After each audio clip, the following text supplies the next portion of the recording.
IMF کی report دیکھیے corruption کے بارے میں. ہاں تو اس ڈاکٹر صاحب کو شامل گفتگو کرتے ہیں. ڈاکٹر صاحب آپ کی یہ میرے پاس کتاب کا ٹائٹل بھی ہے جناز وائٹ کالر ریولوشن, ذرا اس کے بارے میں مختصراً بتائیے, اور قائد اعظم کی ول اور وش جو آپ کی کتاب میں بھی ہے اس کا عکس بندی آپ نے کی ہے, وہ کیا تھی, وہ ذرا بتائیے. السلام علیکم ورحمۃ اللہ وبرکاتہ. ایوری میرے پاس کیونکہ صرف میری اسکرین آ رہی ہے, لہٰذا مجھے نہیں معلوم کہ کون کون لوگ جو ہیں وہ یہاں پہ شامل ہیں. سب کو السلام علیکم, تمام پاکستانیوں کو جو سن رہے ہیں السلام علیکم ورحمۃ اللہ وبرکاتہ.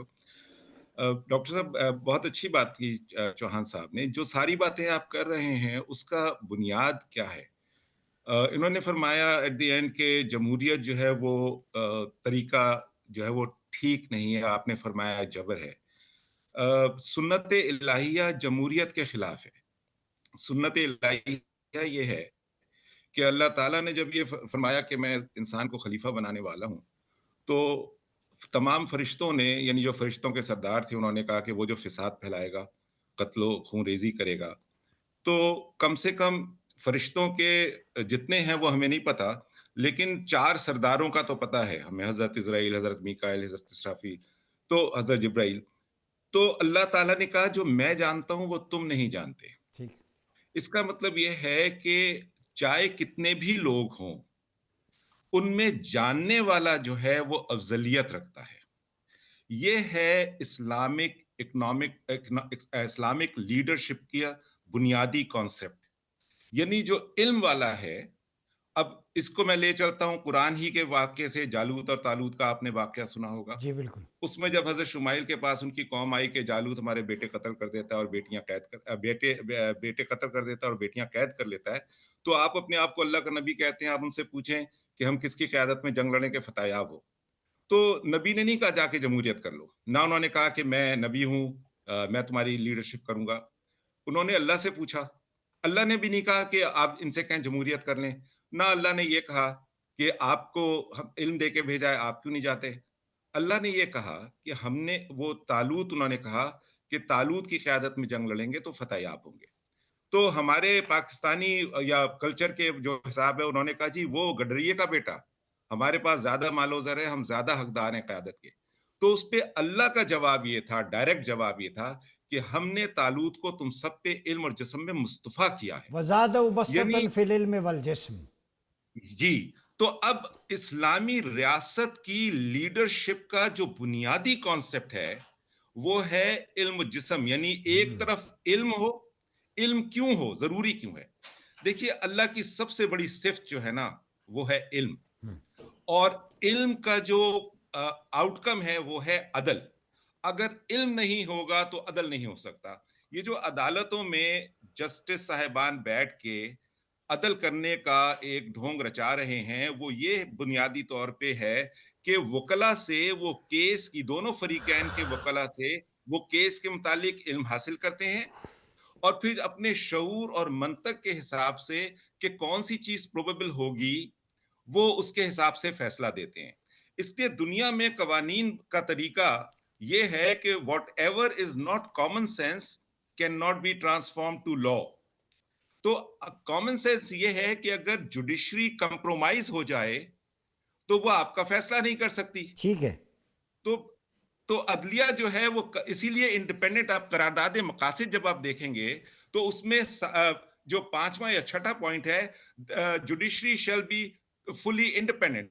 اب یہ شیل کا لفظ جب قانون کی کتاب میں آ جائے, اس کا مطلب اس کے علاوہ آپ کے پاس کوئی چارہ نہیں ہے سوائے اس کے کہ جوڈیشری جو ہے وہ کسی کے تابع نہیں ہو سکتی, کیونکہ اگر کسی کے تابع ہو گئی تو اس کے مرہون منت ہو جائے گی, اور اس کے مرہون منت ہو گئی تو اس کا مطلب یہ ہے کہ ہو جائے گی. ٹھیک ہے. دوسری بات یہ ہے کہ جوڈیشری کے لیے جو کردار چاہیے وہ اللہ پہ ایمان بہت ضروری ہے, کیونکہ جس کا اللہ پہ ایمان نہیں ہوگا اس کا روز محشر پہ ایمان نہیں ہوگا.